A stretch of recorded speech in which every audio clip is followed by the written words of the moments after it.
We're recording? All right. Good morning, everybody. Today is Daf Test Amid Aleph. I believe we are about 4 lines from the top. So we were just talking about Cheskas Habatim and the concept of a Cheskas Gimel Shanim. So the very first question of the Gemara was the concept of Cheskas Gimel Shanim. Where does it come from? Minai in the right? That was it. Minai in the Cheskas Gimel Shanim. So the first answer the Gemara gave was actually this comparison to a Shar Tam and a Shar Muad. And that was really the whole yesterday. There were a lot of kashas back and forth.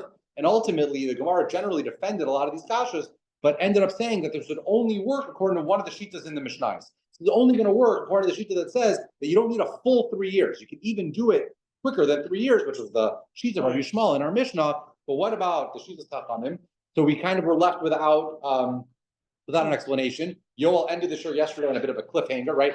First, Rav Yosef had his Makor from Sukkim and Nach, but the Gemara deflected it and said that whole story was maybe just a good idea. He was telling them, hang on to your staros for a few years, just in case someone is ma'ar. We don't really have a source, right, according to the Chachamim and the Mishnah, and that's what we're going to pick up today. So we are, again, on the 4th line, I believe. Ela Marava, where is it again? Why am I not finding it? Oh yeah, on the 5th line. On the 5th line of Chav Tes Amid Aleph, second word on the line. Ela Amarava says like this: Shasa Kamaisa Machalim. 1 year, if a squatter's in your property, you might be mochel. Tarti machel. Second year, you also might be mochel. But tlas lo machel. But once it's already a 3rd year, you're not going to be mochel. And if you're not going to be mochel, then that must be, and you haven't, made your machal or whatever it is, that must be a raya that it's the squatter's property. But the Gemara says, Amar le Abaya, but Abaya said back to Rabba, Ela me'ata, tihadra ara, tihadar lebar miperi. If you were mochel, meaning the owner is mochel when someone's on his property for a year, then he's probably mochel not only the usage of the field, but also the payros that were produced on the field. So why is it that when you have to give the field back, let's say the guy did make a good mecha and the squatter was there, inappropriately, when he gives the field back, Alama Amr of Nachman, we see this is the Gemara that we're going to see in a few days. Rav Nachman says the Hadra Ara, the Hadra Peri. Not only do you have to get the field back, you also have to pay back all the produce that you consumed while you were illegally squatting. But if this is all working within Mechila, then you shouldn't have to give back the fruit. You might not know about this at 3 years old. Well, that's going to be the next tweak. But again, now it seems like it's a real Mechila. Meaning, listen, I'm obviously not using the field. I'm not there. So what do I care if someone else wants to use my field, whatever it is? But by 3 years already, what's fascinating though, if you look to the right, and everyone knows that Cheskas Abatim is where it says, I think, Rashi kind of stopped. Rashi died in the middle of the parish. It was literally this line of the Gemara. You see there's Ela Ma'ata, Alama Amr of Nachman in both the Rashi and the Rashbam. So it's literally right here, but this is, of course, from here on to the rest of the Masechta is the Rashbam and not Rashi, which is why you'll see the blot tend to be much shorter. There's a lot more parish of the Rashbam. But bottom line, that was the kasha. So Ela Amaravi tweaked it a little bit. It's Shasa Kamaisa lo kapid inish. It's not that they were mochel, they're just not makbid. Tarki lo kapid. Plus kapid by the 3rd year already they're makbid. How does this answer the question? Because I'm not makbid on the usage of the property, but I'm not mochel the produce that was done. So even if I kick you out of the property, because now I'm finally makbid, I was never mochel. You always have to give me the payros. But I'm what? So yeah, so there are sugyas about, again, what would you have to pay? Maybe, I don't know, but something like that. Yeah. Elam Ata Kagon Hani the Bay Barrel Yashif, the Kapti Apilum on the Khalaf Amitra to do. If you're going to tell me that all this has to do with a kapeda of the owner, so what if you have people, Esther, these people, this Bay Barrel Yashif, the people that don't let it go 3 years, they're much more makbid. And if they see you on their property, they're going to call the cops right away. So those people, would your chazaka be established right away? Maybe they'll say, maybe, right? Maybe this is not like an objective thing, but it's every single person has their own thing. But then you're going to have to say that again, this is not a halakha. This is every person's different, which is something that we normally don't like to say. One thing that I was wondering is why don't we just say like Batzel, these people, Eitzel, Kol Adam. Sometimes the Gemara will have a theory like that. Like, okay, fine, if some people is very, very makbid. But as a general principle, people aren't makbid. But of course, I don't think that you can say as a general principle, people aren't makbid for 3 full years. So again, whatever it is, Abai asked on Rava, if again, you tweak your answer from saying it was Mechila to saying it was Kapeda, but it also doesn't really work because people aren't makbid the same amounts. And like, it also can't really work. So Elam Rava, and this is the third try. This one's going to work. Elam Rava Shasa Kamaisa Mizdar in Mishtar. We're flipping it. It's not on the mocher, but it's on the lokach. The first year, people hang on to their star. Party plus Mizdar. The second year and the third year, they hang on to their star. They low Mizdar. Once it's 3 years already, again, this is a time where people didn't have the title insurance, and you really have to hang on to the star. And they didn't have filing cabinets like we have today, and it's not that easy to hang on to it. I will tell you a funny story that just happened to me. So we were moving, and we packed up the house, and the movers came, and whatever. And me and Lonnie, we were sitting in the house for the very last time, and she was like, "Let's go through the house again and see if we missed anything." And I was like, "Lonnie, we've done this 100 times. There's nothing important in this house that we haven't seen." Anyway, she won, and we're walking upstairs, and in our closet, she sees this random thing in our closet. For some reason, the movers didn't take it. It was our Suba. Randomly. It's like the one star that we hang on to, and we would have walked out of the house, and that would have been it. So keep it in your safe. Well, we don't have a safe. We're just in our closet, in the back corner of a closet. Yeah. Look, either way. So Amar Abaya, but again, if the entire concept is really on flipping it on the lokach, it's the lokach, and it's something that we do to help the lokach. He only hangs on to a star for so long. So after 3 years, it's reasonable that he'll lose the star. So Amar Le'abaya, Ella, Me'ata, Mechosh L'Bafanav L'Tav Micha. Then the lokach should also have a time and to say, I understand that when you make a macha, my statute of limitation starts over again, but you should have to make your macha in front of me. Because he could have said, listen, the reason why I didn't hang on to the star, I didn't know you made a macha. But had I known you made a macha, I would have hung on for longer. And we know that the macha shel b'fanav does work.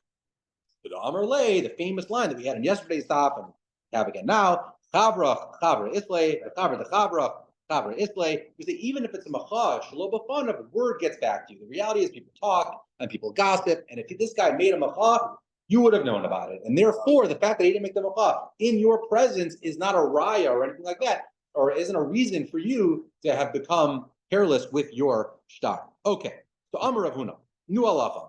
The 3 years that we said in our Mishnah, you have to do it in order. Meaning you can't do year 1, year 2, take off a year 4. Your 3 years have to be year 1, year 2, year 3. So the Gemara says, "My kamashma." What's the chiddush of Rav Huna? Tanina. That's literally what we said in the Mishnah. The Mishnah said, you have to do your chazaka 3 years dated in. Now again, the Mishnah qualified that there are certain fields that you don't have to work every day, but assuming a field that gets worked every day, your chazaka has to be consistent day to day. So what's Rav Huna teaching us by saying you need shalosh shanim ritzufos? So the Gemara says, "Ma'od esema miyom liyom lafuke mikutaos ulaolam afilu mikuzaros kamashmalan." You would have had a havamina that sure the year's use has to be done 365 days of the year for a field that gets worked 365 days a year. But you don't necessarily need years 1, 2, and 3. I just need a good year. But as long as I have 3 years, even if it's out of 5 years, so I work year 1, I work year 3, I work year 5, that could be enough. Then no. I need not only the full year, but I need 3 straight years.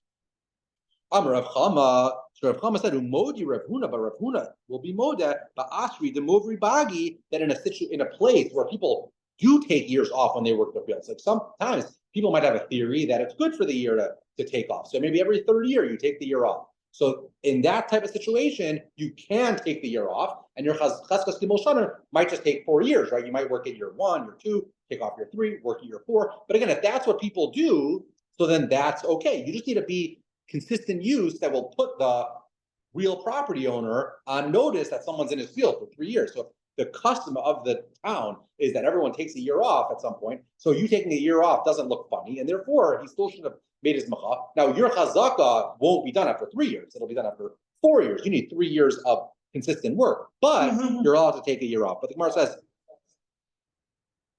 we're going to get to a house. Yeah.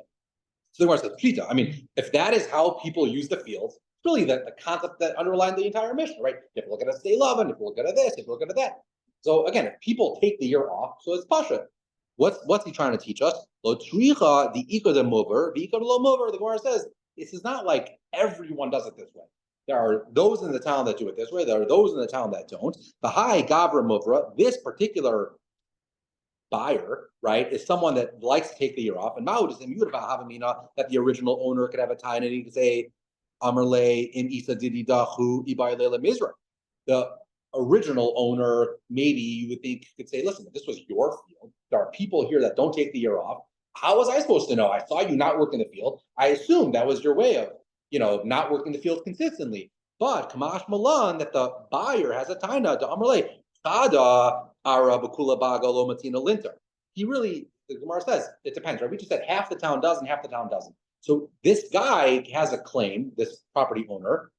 He can say, listen, if the people in the fields immediately surrounding me weren't working their fields, so then for sure I have a reason why I wasn't working the field, because I guess there are certain economies of scale. If everyone's doing the field and they got to hire security and whatever it is, and everyone shares these costs. If you're expecting me to do my field by myself while everyone around me doesn't, I can't be expected to take on all those expenses on my own. So of course I have a reason why I wasn't working the field. And the inami, the way the Rashbam explains, and this is like, and if everyone around me even was working the field, I might just say, listen, I'm better than these people. I know my field better than these people, and I think it makes sense to give my field a year off. So the fact that everyone around me wasn't giving their fields a year off, it's not a raya. But again, this only works if at least half the town, like I can't be the only person who's giving my field a year off, but if I'm the only person in this immediately surrounding vicinity, that's already okay. Okay. Tanan, this really was Alan's question. So there's going to be a kasha on Rav Huna. Tanan, cheskas habatim. The very first words of our Mishnah was that cheskas habatim. The habatim dibiyamama yadi, ubalelia lo yadi. When it comes to a house, right, we need consistent use. So in a field, consistent use is the daytime. In a house, people live in a house the daytime, and they live in the field the nighttime. And if I need ritzupos, I need consistent use of the thing, how in the world am I supposed to prove to the original landowner that I lived in the house days and nights? I can bring him that I was there during the day. How's anyone going to know that I was there during the night? So just to simplify things, because there's a lot of examples here, let's assume that Ruvain sold field to Shimon. Shimon is the guy that's not living in the property, and Ruvain is the Ma'ara. Ruvain is saying, I don't know what you're doing in my property, and Shimon doesn't have a shop. That's going to be, so here, Shimon lived in this house for 3 years, right? But the Gemara's question is, according to Rav Huna, who says you need to be there ritzufos, you need to prove that you are there ritzufos, presumably that means days and nights. How in the world is Shimon going to prove that he was there during the night? So Amar Abai said, I don't understand the question. Man masid abatim, who's going to be the people that are going to, who are you going to bring as Adim? Should be, it's going to be your neighbors. And should be, and neighbors will know. You didn't see that you were living in the house, but they know that your car was outside. They see you the next morning. They hear you at night. Meaning the neighbors will know that you were there day and night. So what's the big deal? Rava Amar, second teretz. Rava said, Kagon the asu betray, Amar anan agrinan mine, bidarinan be plas shin bibama uvalalia. Maybe the Adam over here, maybe it's not so much that Shimon was living in the house. Maybe Shimon rented the house to two others, or it doesn't have to be two, but a different family, Adam. And it's that family that's saying, we lived in the house days and night, and our landlord was Shimon. So clearly it was Shimon's property. So that's a way that you can have Adam day and night. But Amarle Rav Yemer Rav Ashi, Rav Yemer said to Rav Ashi, how could you ever trust the Edas of these renters? Hani Nogin Bedusanin, they're clearly conflicted. Ilo Amri Hachi, Amrin Lu, Zilu, Havali Agar Beis Alai. They've been paying rent to Shimon. It's very much in their best interest to say this is Shimon's property. Because if they're wrong, now they got to pay rent to Reuven. And they got to deal with Shimon in court, right? They don't want to do that. So clearly these Adam are conflicted. Why are we trusting these Adam? But Amar Lay, but I guess Rabbi Ashi responded back to Rabbi Yemar, Daini Dishvili Haki Daini. No, only bad judges would say something like that. Milo Askinon, going to Nakiti Agar Pesa, but Amar Laman Lesba. People, we've actually seen this concept throughout Baba Basra. Rent is paid at the end of the term. These people haven't paid yet. They actually don't care whose land it is. They haven't paid yet. They'll pay Reuben, they'll pay Shimon. But what they're saying is, listen, we've been dealing with Shimon, right? We rented from Shimon. We sent our contract with Shimon. He's been helping us through all the issues that we've had throughout the lease term. The bottom line is, if you tell me it's Reuben, I'll pay Reuben. I think it's Shimon, right? That's who we've been dealing with. That's how it goes. That's how we're back then. I don't know. Yeah, exactly. So Amar Marzutra, again, so period. Amar Marzutra. V'itain va'amar lesu trei sahadi lasudele judarbe plashnibi vama uvalelia hanasatan. The way the Rashbam explains this line of the Gemara, it's kind of a separate thing. And Marzutra is basically saying like this: as a general principle, if someone is living in a house, we generally assume they were there days and nights. But if, let's say, the person Reuven in our story, if Reuven says, "Listen, I drove by nights, I didn't see anything. So I didn't want to make a macha. I didn't feel like I needed to make a macha because I just never saw you there at night. How are you making this chazaka? You're not there during the night.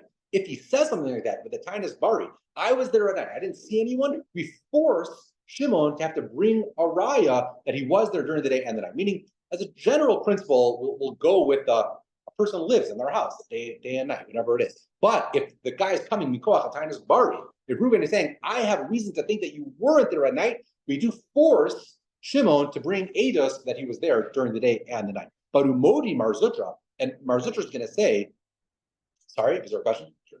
Turn the page. Umodi Marzutra Baruchlan Hamachzirin Ba'arayos, the Afagab the Lotain, Hanina Le'anas. So even though Marzutra said that really the guy has to come with the Tainus Bari in order for us to force the Shimon in our story to bring Eidos, Marzutra is going to be Moda that let's say the Ruvain in our story is someone, he's a traveling salesman. He's not in town for long stretches of time. So then already it makes sense that like maybe the Shimon who's squatting in his house knows Reuben's schedule or generally knows his schedule, and he just makes sure to only be there when Reuben's out of town, and he leaves when Reuben comes back. Reuben has absolutely no idea that someone's squatting in his house. In a situation like that, we, Bezdin, will even be towing for Reuben and say, listen, you got to bring a raya that you were there every day, you were there every night, because Reuben doesn't even know what he doesn't know. That's kind of the point. So even though Marzutra said that it's only if the guy comes mikoach atainus bari that we're going to force Shimon to bring raya every single day and every single night, but if there's a reason to believe that Reuben doesn't know because he's a traveling salesman or something like that, then we will be towing for Reuben and force Shimon to bring a raya. Okay. And Umoda Rav Huna said you need Gimel Shanim Ritzufos. Rav Huna is going to be Moda. Bechanusa de Mechuza Diliamama Avida and Malelia Lo Avida. So imagine a storefront, right? A guy's got a storefront on Tui. He only works during the daytime, right? So again, he only needs to be there, even though Rav Huna said you need to be the Ritzufos, but you only need to be there when you work. You only need to prove you were there from 9 to 5. You don't need to prove you were there at night, right? If you actually look at this Tosfos, the Moda Rav Huna, what he seems to be saying is that the Mitzvah is just, again, this is in those days, right? Where a lot of people worked in the store and then lived there at night. If they lived there at night, then maybe you'd have a Havamina, like we were saying on Amid Aleph, that you should have a raya that you were there during the day, during the night. But I guess this guy's got a taina, the Shimon in our story has a taina that he could say, listen, not everyone does it that way, and I want a work-life balance, and therefore I don't live in my store, and that's a valid taina. And so long as you have a taina like that, and enough people that do like you don't necessarily have to prove that you were there at night, but you might have to prove that you were there for 6 years. I mean, you might need 3 years of usage, but only in the days. And because normal people are there days and nights, it might take you 6 years to get your Shalosh Shanim Chazaka, but the point is you don't have to prove that you were there during the night. It's not a Reisa that you weren't there during the night. Okay. Now a little story. Rami Bar Chama, Rab Ukma Bar Chama, these are brothers, so we can imagine the Kassenstein brothers. Zavin Hahu Amsta Bahadi Adadi. And they bought they bought some sort of maidservant together. And the arrangement was that Mar Ishtamish Barishona Shlishas Vachamishas, one Avrami took it the odd years, Umar Ishtamish Ba Shnia Rabias Vashishas. The other brother took it the even years. Never share being Yeah, literally that's the story. Yeah, exactly. So Napak Ir, so then the Ruvain in our story, the seller comes and says, what are you guys doing with my 6 years later, right? What are you guys doing with my cleaning lady? This is my cleaning lady. So, right, so Aslik made the Rava, so they came before Rava, they didn't cast the scene don't do stars. That's not their move. So they don't have a star, right? So they come to before Rava. So Amr Lahu, so Rava said, my time of Yisu Hachi, why did you guys cast the scenes? Why did you guys do this funny arrangement of you having 1 year, you having another year? Because you don't trust each other. And Avrami's like, I don't want to give Meir the opportunity to do years 1, 2, and 3. I split the cost. He's going to tell me he bought it. That's why he had it 3 years. So that's why we didn't do it that way. The same reason you guys did that so that one of the two wouldn't have a chazaka on the other. So then even to Reuven, even to the Mocher, he can say, you guys did it this funny way so that there's no chazaka, no one's using her consistently, and therefore, if you guys lose your star, I get my my lady back. But the Gemara says, "Lo amran elad lo kasev itra." We only say this if there was never a star at all that spelled out this arrangement. Kasev itra, but if there was a star that spelled out this arrangement, kala isla, there would have been a call, and the Kassenstein brothers would win in this machlokas. And the Rashbam speaks out that really this is the Gemara that we're going to see in about 2 weeks or so, which is what if you have a situation where you don't have one buyer, but you have three buyers on a piece of land. So Reuben has, Shimon has your one, and Levi has your two, and Yehuda has your three, and there was a star, then that creates a different thing. So I guess we'll appreciate this Gemara a little bit better when we see that Gemara. But the point is, when there's a star, even if you don't have one person with the field or the Amma in this case for 3 years, still it all works out. Okay, so Amar Rava, Achla Kula Chutz Mi Beis Rava. Let's say the Shimon in our story, he uses the entire field except for 10% of the field, except for a corner of the field. So Kana Kula Chutz Mi Beis Rava. So he's only going to be Kona that which he made a chazaka on. That which he wasn't working, he's not going to be Kona. Amar Rav Huna B'rei Rabbi Shua, below Amran Ella Debar Zriu. This halacha is only true if the entire field was plantable, the entire field was fertile. Aval Lav Bar Zriu, but let's say that corner of the field or that 10% of the field wasn't usable. So then Kanile Agavara. So then you're going to be Kona the whole thing, Agav, the part of the field that you were Kona. The Maskler Rabibi Barabai asked a question. He said, Ela Ma'ata Tsunma Bamei. Now, what you're basically telling me is I wasn't able to be Maksek on that other piece of property because I couldn't plant it, right? So therefore, I'm Koned Agav the rest of it. But he says, I don't understand. What if the entire land wasn't plantable? So I can't make a chazak on that? What are you talking about? How can I be Koned? Elav Ukmi Bachiyusa Umishka Baperi. I would find a use for it. I would put my livestock there. I would spread out my fruit. I feel like it's a thing in the Gemara times. People would spread out their fruits to dry, their figs or whatever. So I would find a use for it. So hachanami ibayale laukmi b'chiyusa inami mishtacha b'peri. What I should have done is fine. 90% of the field I could plant the normal way, but the other 10% I should have found a use for it. I should have put my animals there. I should have put my fruit there, whatever it is, and then I could have been Konet all of it. I think we should stop here because the next Gemara really starts in the story, and again, it's a short plot. So we will